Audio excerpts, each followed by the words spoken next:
ఆలుగడ్డ ఫ్రైకి 3 ఆలుగడ్డలు తీసుకున్నాను. చక్కగా వీటిని ఉడకబెట్టుకున్న ఆలుగడ్డని ఉడికిన తర్వాత ఈ విధంగా పై పొట్టు తీసి ఉంచుకోండి. ఆలు ఫ్రైలోకి ఒక ఉల్లిగడ్డ ఈ విధంగా కట్ చేసుకోండి. తర్వాత ఒక 4-5 పచ్చిమిర్చి కూడా కట్ చేసి పెట్టుకున్నాను. ఈ ఆలు ఫ్రైలో తాలింపు పెడతాం కదా, తాలింపులోకి ఆవాలు, జీలకర్ర, అల్లం ఈ విధంగా కట్ చేసి పెట్టుకోండి. తర్వాత కొద్దిగా పచ్చిశనగపప్పు, గుండు మినపప్పు కూడా వేయండి, చాలా రుచిగా ఉంటుంది. రుచి తగ్గట్టు సాల్ట్, పసుపు కూడా వేసేసుకోవాలి. ఈ ఫ్రైలో ఒక నిమ్మకాయ కూడా తీసుకోండి. ఈ నిమ్మకాయ రసం వేస్తే కూడా చాలా రుచిగా ఉంటుంది. ఇప్పుడు ఈ ఉడికినటువంటి ఈ ఆలు ముక్కల్ని చక్కగా ఈ విధంగా మనం నలిపేసుకోవాలి. చూసారు కదా ఫ్రెండ్స్, ఈ విధంగా చేసుకోవాలన్నమాట. ఇప్పుడు స్టవ్ ఆన్ చేసుకుని స్టవ్ పై ఈ ప్యాన్ పెట్టుకున్నా. ఇప్పుడు దీంట్లోకి మనం కావాల్సినంత ఆయిల్ వేసుకోవాలి.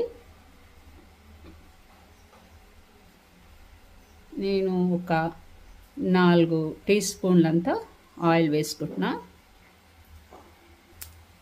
ఆయిల్ వేడెక్కుతుంది కదా, ఇప్పుడు మనం తాలింపు సరుకులు వేసేద్దాం. ముందుగా ఆవాలు, జీలకర్ర, ఆ తర్వాత పచ్చిశనగపప్పు, గుండు మినపప్పు వేసుకున్నాం. ఆ తర్వాత కట్ చేసి ఉంచుకున్నటువంటి అల్లం ముక్కలను కూడా వేసేద్దాం.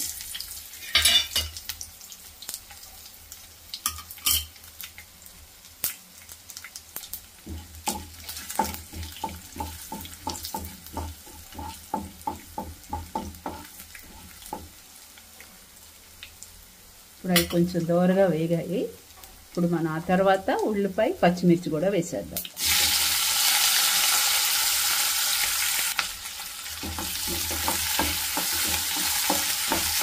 వీటిని ఇప్పుడు మనం కొంచెం దోరగా వేసుకోవాలి.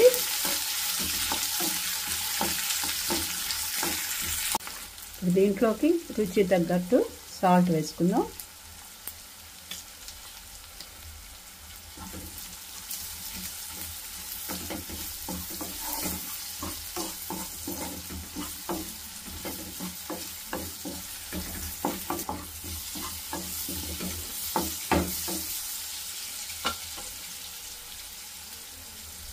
ఇప్పుడు పసుపు వేసేద్దాం.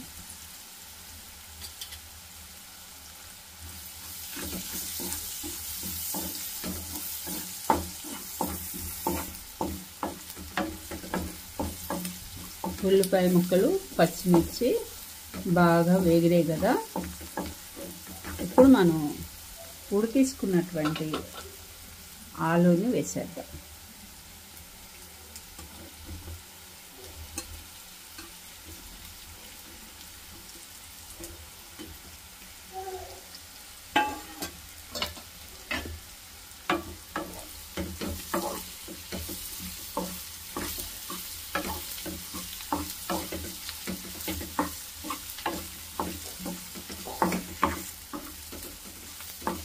మనం ముందు సాల్ట్ వేసాం కదా, ఒకసారి రుచి చూసి ఉప్పు సరిపోకపోతే మళ్ళీ వేసుకోండి. ఇప్పుడు దీంట్లోకి మనం నిమ్మకాయ రసం పిండేద్దాం.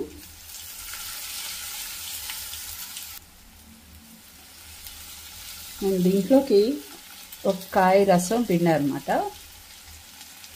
ఈ నిమ్మకాయ రసం ఈ విధంగా పిండుకుంటే ఈ ఆలు ఫ్రై చాలా రుచిగా, కమ్మగా ఉంటుంది.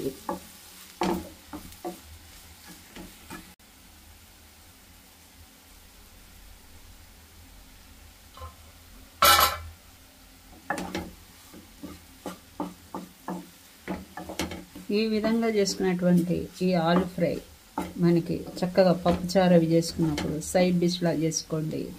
అంతేకాకుండా ఇలా చేసుకున్న ఈ ఫ్రైతో మనం ఆలు బోండాలు కూడా చేసుకోవచ్చు అన్నమాట. ఇక చపాతీలోకి, పుల్కాల్లోకి చెప్పక్కర్లేదు, అంత టేస్టీగా ఉంటుంది. మరి మిస్ కాకుండా ఈ రెసిపీని ట్రై చేయండి. ఎలా వచ్చిందో నాకు కమెంట్ బాక్స్లో తెలియపరచండి. మరి ఒకసారి కొత్త వీడియోతో మళ్ళీ కలుద్దాం.